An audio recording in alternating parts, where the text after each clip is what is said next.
여러분, 하나님은 영이십니다.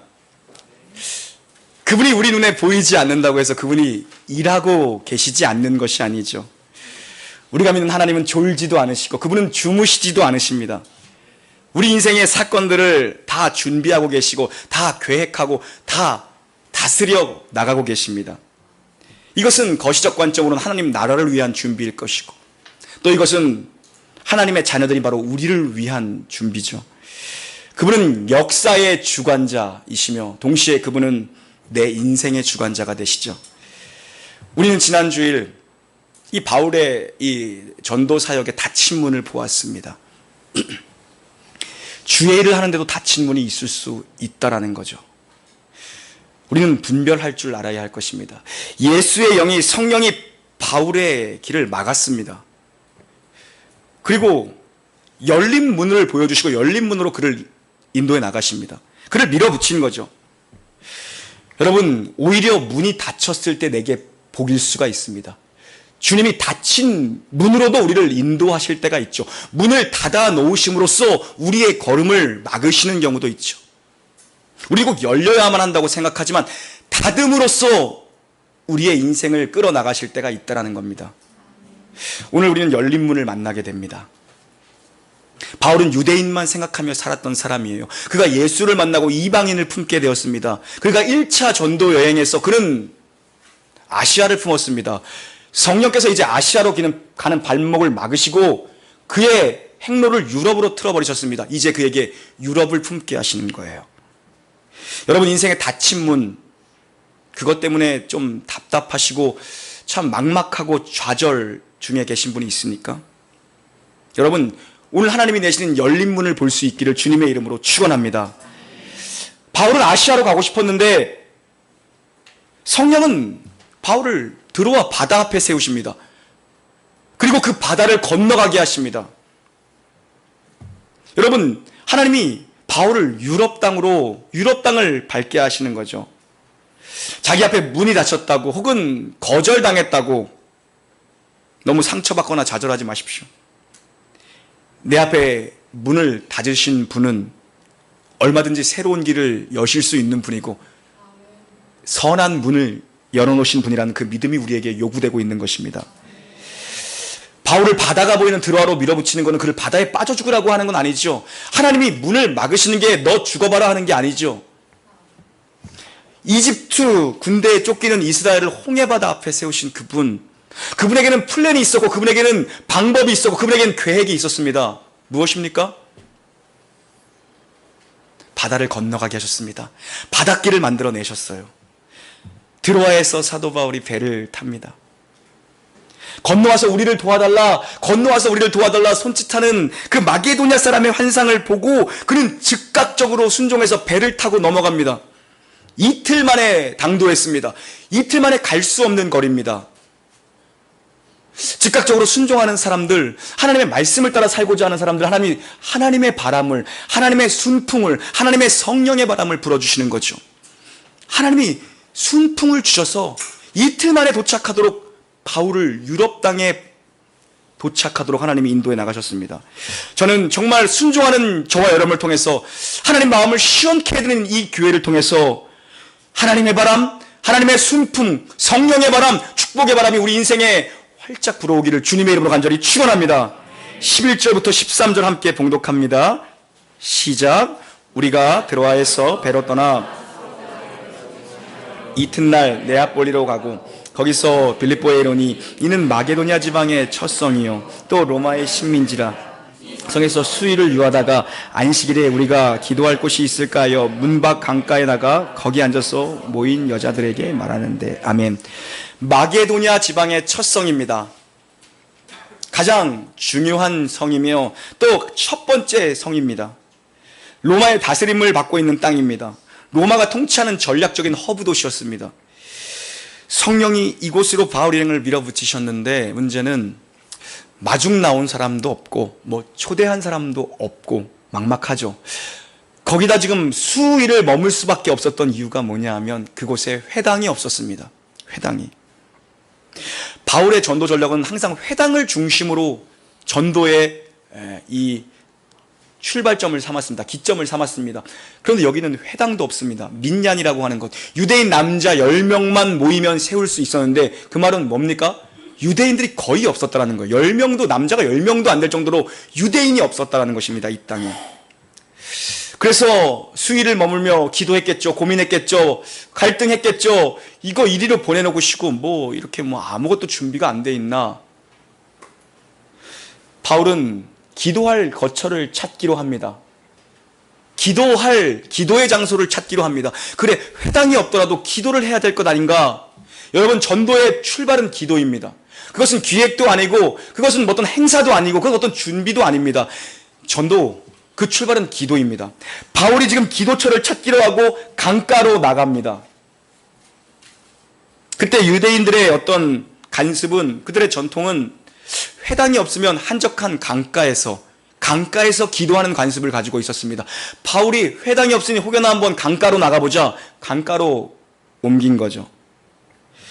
여러분, 기도하러 가는 길에 역사가 일어납니다. 정말 기도의 발걸음을 통해서 하나님 역사하십니다. 기도하는 사람을 통해서 일하시고 기도하는 사람을 만나게 되어 있습니다. 이 전도 여행, 이 첫 번째는 기도하는 일이었고, 이 유럽의 첫 번째 교회 빌립보 교회 탄생도 역시 기도였습니다. 그리고 이 예루살렘 교회의 첫 번째 탄생도 마가의 다락방에 모여 기도하는 자들에게 성령이 부어졌죠. 교회의 출발은 언제나, 이 믿는 사람들의 출발은 언제나, 모든 교회의 출발은 언제나 이 기도여야 한다는 것입니다. 그때 하나님께서 보이지 않던 길을 보여주시고 대책이 없었습니다. 대책을 만들어 주십니다. 하나님이. 어쩌면 하나님은 이미 모든 대책을 가지고 계셨죠.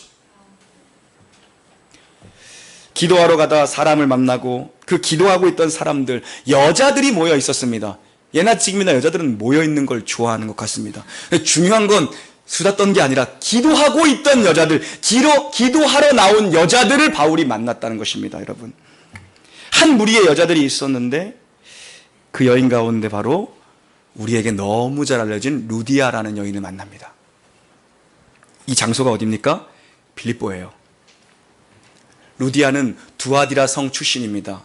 그리고 바울은 빌립보에 갈 마음이 없었던, 빌립보를 모르던 사람입니다. 갈 마음이 없었던 사람입니다. 그런데 전혀 연고가 없는 곳에서 이 두 사람이 만납니다. 기도하는 장소에서. 루디아는 두아디라 사람이 왜 빌립보에 와 있냐는 거예요. 그는 여성 CEO였습니다. 그는 옷감을 파는 여자였어요. 여성 사업가였습니다. 그는 사업차 거점을 두고 왔다 갔다 하던 여인이었어요. 바울은 여기에 왜 왔습니까? 성령께서 발걸음을 이쪽으로 옮기신 거죠. 그 두 사람이, 만날 수 없는 두 사람이 기도의 장소에서 만나게 됩니다. 하나님이 장소까지 옮겨놓고 만나게 하세요. 지금 바울에게는 사실 이 빌립보 사역이 좀 막막했습니다. 이 플랜이 막막했어요. 플랜이 없습니다. 사실 대책이 없는 상황이었어요. 바울도 급작스럽게 이 경로가 지금 변동된 상황이었어요.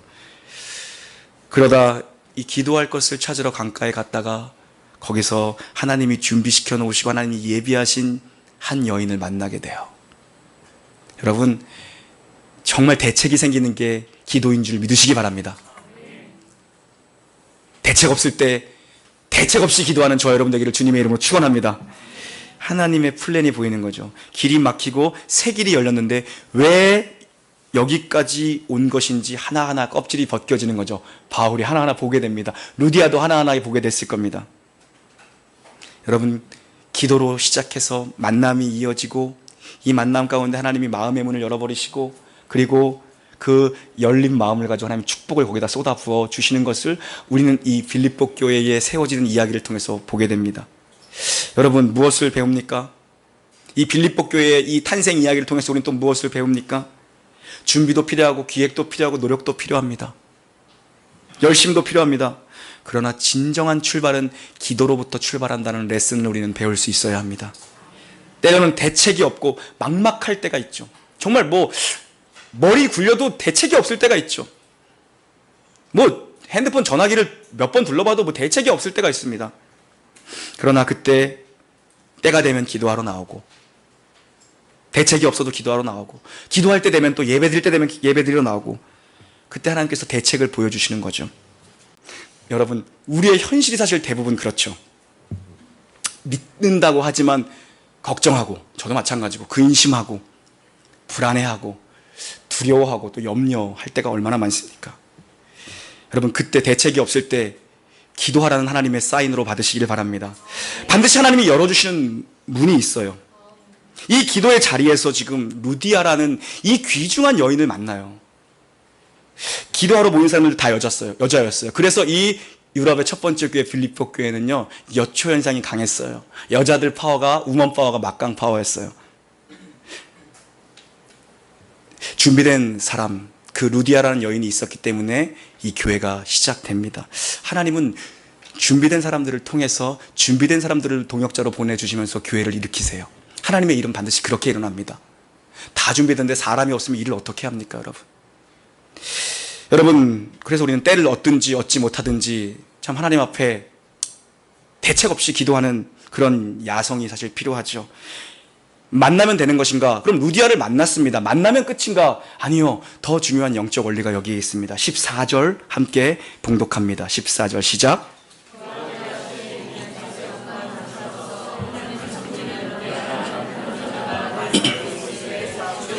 마음을 열어 바울의 말을 따르게 하신지라. 아멘. 여러분, 만난다고 다 되는 건 아닙니다. 우리 초대한 이 영혼들의 이름을 만난다고 다 되는 건 아닙니다. 여러분, 기도할 때 꼭 이들이 주님의 몸된 교회의 문턱을 넘게 기도하시고, 또 한 가지 뭡니까? 주님께서 마음을 열어주십시오. 오늘 바로 이렇게 14절에 기록하고 있습니다.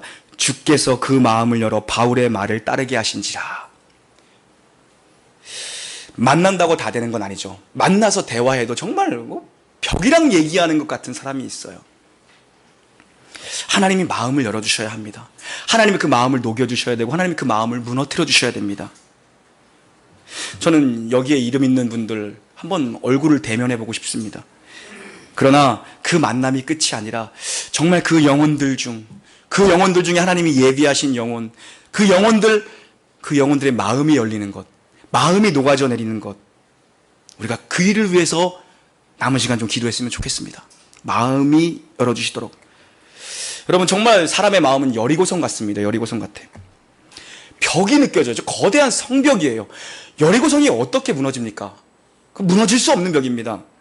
오늘 말씀처럼 주께서 열어주셔야, 하나님이 열어주셔야, 하나님이 무너뜨려 주셔야, 성령이 만져주셔야 그 성벽이 무너지는 겁니다, 여러분. 바울이 복음을 전할 때 이렇게 삥 둘러앉아서 설교를 들었겠죠. 이 복음을 들었겠죠. 듣는 가운데 그 마음을 움직이시는 거죠. 말씀을 들을 때 역사하는 거죠. 오늘도 말씀을 듣는 사람에게 역사하십니다, 여러분. 말씀이 계속 들어가면 성장합니다, 여러분. 말씀을 계속해서 나에게 주는 말씀으로 받으십시오. 오늘도 또 새로 등록하신 집사님 한 분과 잠깐 예배 오기 전에 한 10분 나누는데 어떻게 등록하시게 됐어요? 목사님은 저를 모르는데 왜 우리 집안 얘기를 대놓고 저 사람이 저기서 하나? 나에 대해서 뭐 아는 게 있는가? 자기네 집안 얘기를 그대로 하더래요. 그래서 더 이상 사실 섬기는 교회 여기서 30분이면 갈 수 있는 거리라 갈까 말까 망설이던 차인데 나에게 하는 말씀으로 들려서 안 할 수가 없어서 또 하셨다고 하더라고요.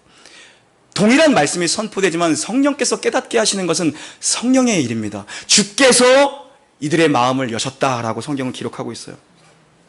여러분, 설교는 바울이 했는데 그 마음을 움직이는 것은 바로 주님이셨습니다. 주님의 영이 그 마음을 움직이셨다라고 성경은 기록하고 있습니다. 그렇게 은혜가 임하게 하시는 거죠.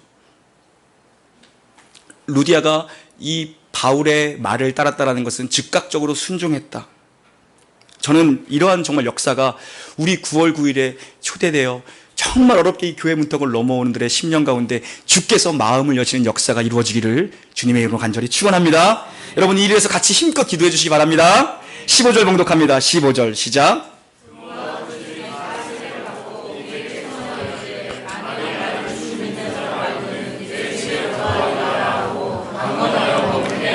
아멘. 여러분, 이 만남은 이렇게 축복으로 이어집니다. 기도는 만남은 축복을 낳습니다. 예수를 주라, 이 여자가 영접하고 시인합니다. 그리고 즉각적으로 세례를 받습니다. 바울을 통해서 믿음의 사건을 경험하면서 정말 즉시로 이 여자가 세례를 받습니다. 주님을 믿기로 여러분 결정하신 분들, 정말 저는 우리 놀라운 교회에서 세례의 역사가 좀 많이 일어났으면 좋겠습니다. 세례의 역사. 정말 예수님을 모르다가 예수님을 알게 돼서 정말 나이와 상관없이 세례를 주는 이 목회의 영광을 제가 좀 많이 풍성하게 경험했으면 좋겠어요, 여러분. 오늘 또 이 말씀해 보니까 그와 누구겠어요? 그 여자겠죠? 루디와 온 가족이 다 세례를 받았다. 이게 놀라운 사건입니다, 여러분. 그 여자뿐만 아니라 모든 사람이, 그와 관련된 모든 사람이, 그 가족, 식솔들입니다. 거기 그 여자 사업가였어요. 직장의 부하들까지도, 동료들까지도, 그 피부칠까지도 다 세례를 받았다는 것입니다. 우리는 이 놀라운 사건을 이미 어딘가에서 봤죠. 바로 고넬료의 집안에 성령이 임할 때 이미 이런 사건을 경험한 적이 있습니다. 여러분, 구원은 그 집안 전체의 사건이 되어야 합니다. 여기서 이 가족은 그 집에 머무는 모든, 그 여인의 영향권 아래에 있는 모든 사람들입니다. 영향권 안에 있는 모든 사람들이 다 세례를 받은 겁니다. 전 가족을 다 불러 모아서 전 가족에게 전부 다 세례를 준 겁니다, 여러분. 이게 중요한 영적인 원리죠. 주 예수를 믿으라. 그리하면 너와 내 집이 구원을 받으리라. 이것이 중경한 성경의 영적인 원리입니다. 주 예수를 믿으라. 그리하면 너뿐만 아니라 너와 내 집이 다 구원을 받으리라. 여러분, 우리 이번에 성막체험 함께 가신 분들은 들으셨을 거예요. 제 얘기가 아니라 성막체험 담당하시는 그 목사님이, 그 강사 목사님이 하신 말씀이에요. 그리고 성경적인 원리입니다. 예수를 믿는 가정이라는 것은 가장이 예수를 믿는 것입니다 라고 말씀하셨어요. 남편이 예수를 믿는 것이 예수 믿는 가정이다라고 얘기했어요. 뒤집어 얘기하면 뭡니까? 남편이 예수 믿지 않으면 예수 믿는 가정이 아닌 거예요. 제 얘기 아니니까 너무 또 상처받지 마시고 낙심하지 마시고, 그 성경적인 맞는 원리예요. 하나님이 그 가정의 영적인 제사장으로 남편을 세우시고 영적인 기름 부으심을 남편에게 주신 거예요, 여러분. 남편이 예수를 믿어야 그 가정이 믿음의 가정이라는 표현을 쓸 수가 있는 거예요, 여러분. 정말 저는 우리가 더 분발했으면 좋겠습니다. 온 가정이 예수를 믿더라. 정말 쉬운 일 아닙니다, 여러분. 온 가정이 예수를 믿는 건 정말 쉬운 일 아닙니다. 꼭 미꾸라지 같은 사람들이 한두 명씩은 어딘가 하나 있어. 이 미꾸라지 때문에 온 가족이 예수 믿기 쉽지 않아. 온 가족이 다 세례를 받습니다, 여러분. 여기에는 남편, 아들, 딸, 시아버지, 시어머니, 장인, 장모 다 포함되어 있는 겁니다. 양가, 일가, 친척. 여러분, 저는 여러분의 온 가족이 복음에 끌려 주의 몸된 교회로 나오기를 주님의 이름으로 간절히 축원합니다. 그 위대한 사명을 여러분 포기하지 마십시오. 교회는 여러분 그런 곳이어야 합니다. 복음에는 파워가 있습니다. 저는 우리 놀라운 교회 정말 모든 가정들이 이 가정처럼 모든 가정들이 온 가족이 세례를 받고 구원을 받았더라. 온 가족이. 특별히 여러분 외롭게 우리 신앙생활하는 우리 여성도님들 힘내시고 남편들이 다 끌려 나오는 축복이 임하기를 주님의 이름으로 간절히 축원합니다. 끌려 나오다가 언젠가부터는 이제 주차장에서 먼저 시동 켜놓고 이제 에어컨 틀어놓고 안 나온다고 이제 짜증내. 왜 안 나와? 빨리 가야 되는데. 이런 날이 임하기를 간절히 기도하겠습니다, 여러분. 여러분, 이 루디아라는 여자 화끈한 여자였던 것 같습니다. 약간 여장부 스타일이었던 것 같아요. 사업하는 또 그런 어떤 직업적인 영향도 있었겠죠. 이 여자가 세례를 받고 어떻게 합니까? 강권하여 바짓가랑이를 끄집습니다. 끄집어가지고 내 집에 들어오십시오. 사도 바울과 그 선교사 일행들을 집으로 모시는 겁니다. 내가 정말 세례받은 사람이 맞고 당신들이 나를 예수 믿는 사람을 인정해준다면 우리 집에 들어와 유하십시오. 우리 집에 들어와 우리 집에 교회를 세워주십시오. 우리 집에서 사업을 하십시오. 우리 집에서 사역을 하십시오. 우리 집에서 선교의 전초기지를 삼아주십시오. 정말 카리스마 있는 아줌마 같아요. 바울이 이게 정말 강권해서 그들을 자기 집에 묵게 합니다. 여러분, 집에 사람 들이는 건 불편한 일이죠. 쉬운 일이 아닙니다. 그러나 이게 여러분 진정한 대접입니다. 이게 진정한 환대입니다. 이게 진정으로 신방하는 것입니다. 그리고 이게 진정으로 선교하는 것입니다. 바울도 못 이기는 척 끌려갔겠죠. 괜찮습니다. 끌려갔겠죠. 저는 이 개인의 프라이버시를 정말 중요시하는 이 시대에 목회하면서 신방을 강요하지는 않습니다, 여러분. 왜요? 자원함이 있고 원함이 있고 마음에 간절함이 있는 분들이 신방을 받으셔야 그 가정에 길이 열리고 새로운 문이 열리는 걸 보지, 억지로 그거 한다고 한들 무슨 은혜가 그렇게 임하겠습니까? 물론 하나님이 압도적으로 그냥 강권적으로 역사하실 수도 있겠지만 여러분 정말 자원하는 마음으로 여러분 자신을 오픈하시고 또 교제권 안에 들어오시고 또 목회자에게도 신방을 요청하시고 오늘날 우리의 대접이 무엇인가 한번 생각해 봐야 됩니다. 오늘날 우리의 대접은 무엇일까? 진정한 대접이라는 것은 그를 내 사적인 영역으로 초청하는 것입니다. 우리 집으로 그를 드리는 것입니다. 나를 허물없이 보여주는 것입니다. 내 삶의 경계선을 허물어뜨리는 게 대접이죠. 형식적으로 만나서 밖에서 그런 것보다도 정말 나의 삶을 허물없이 보여드리고 나는 이렇습니다. 여러분 가능하면 여러분이 좀 오픈하시고 집도 좀 오픈하시고 신방도 자원하여 받으시고 교제권으로 들어오시고 그게 주 예수를 믿는 자들, 주 예수를 주라 고백하는 자들의 삶의 올바른 모습입니다. 모든 걸 다 가려놓고 정말 암막 커튼 같은 데 있으면서 바른 모습이 아니죠. 여러분 그분이 내 주인이라고 고백하면 주님이 내 주인이라고 고백하면 내 집의 주인도 주님이시죠. 내 재산의 주인도 주님이신 거고 자녀들의 주인도 주인이신 거죠. 저는 우리에게 이러한 진정한 대접할 줄 아는 모습들, 대접할 수 있는 축복이 그렇게 활짝 마음을 여는 그런 은혜가 임하기를 간절히 소망합니다. 여러분 그 집에서 그렇게 교회가 시작되었어요. 이렇게 교회가 시작되었어요. 진정한 축복이죠.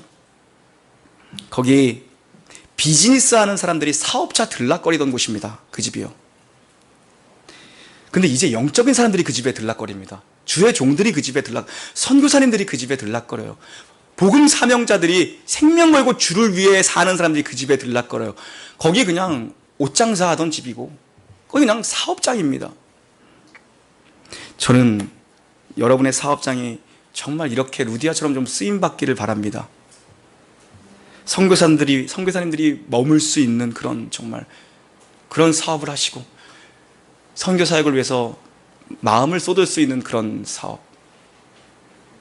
단순히 돈벌이 하는 것이 아니라 그 안에 식솔들, 그 안에 모든 직원들까지도 다 예수를 믿고 영접하게 되는 그런 놀라운 사업장이에요. 이거야말로 진정한 축복의 길이죠.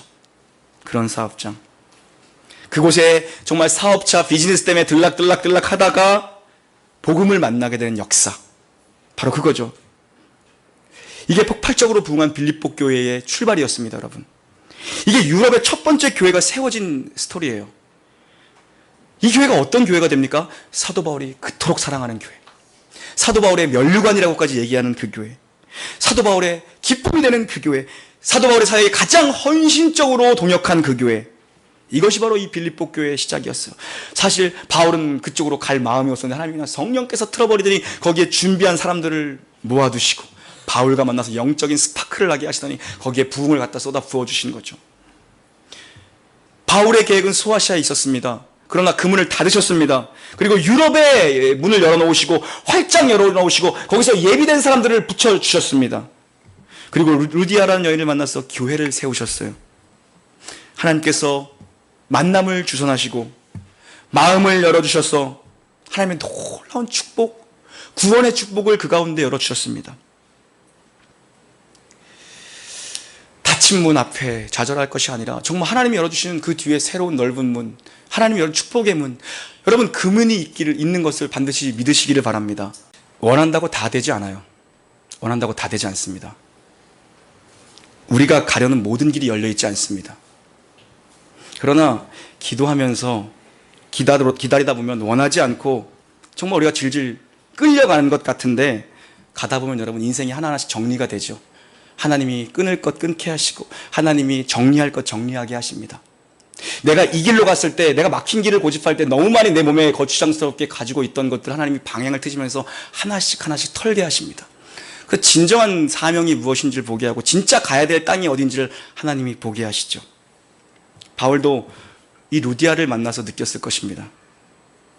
하나님이 유럽을 택하셨구나. 하나님 나를 여기에 보내신 이유가 바로 이것 때문이었구나. 미래를 보게 되는 거죠. 로마를 보게 되는 겁니다. 루디아를 만남으로써. 여러분 루디아도 마찬가지였을 겁니다. 아, 하나님이 나를 그래서 사업을 시키셨구나. 하나님이 나를 그래서 이쪽에 또 거점을 두게 하시고 나로 하여금 이렇게 또 사업을 크게 하셨구나. 자신의 삶이 정리가 되는 게 보이는 거죠. 여러분 정말 기도를 통해 만남이 이어지고 그 만남이 여러분 정말 축복된 만남이 되기를 바랍니다. 마음이 열리는 만남, 그게 필요합니다. 마음이 열리면, 그 사람의 마음이 열리면 그 사람의 영향권 안에 있는 사람들, 거기가 다 연결되는 축복으로 또 이어지는 겁니다. 루디의 한 사람의 마음을 열어놓으니까 그의 주변에 있는 영향권들 안에 다 하나님의 마음을 열어놓으셔서 그들 집안 전체가, 그의 식소들 전체가 구원의 반열에 이르는 놀라운 역사가 일어납니다. 우리도 앞두고 있는 이 VIP 초청 우리 새생명 축제, 여러분 이분들을 위해서 기도하시고, 우리 중보기도 팀들은 이분들 여러분이 얼굴 모르잖아요. 저도 모르는데 위에서 이름을 불러가면서 기도해 주시고, 만남을 달라고, 우리가 만날 수 있는 만남을 달라고, 그리고 또 하나, 만남이 끝이 아니라 하나님께서 마음을 열어주시기를, 주께서 마음을 열어주시기를, 그리고 이 사람들뿐 아니라 이 사람들 주변의 영향권이 다 열리도록 하나님 역사해 주시옵소서. 모릅니다. 이 중에 사도 바울 같은 사람이 있을지도 모르는 거죠. 그런 문이 열리는 축복, 비전의 문, 축복의 문, 새로운 길이 열리는 축복, 하나님이 이렇게 이끌어 가시는구나, 우리의 영적인 눈이 밝아지는 그런 축복, 성령의 역사가 나타나서 성령의 압도적인 개입하심이 우리 놀라운 교회 가운데 있기를 우리 주 예수 그리스도 이름으로 간절히 축원합니다. 아멘.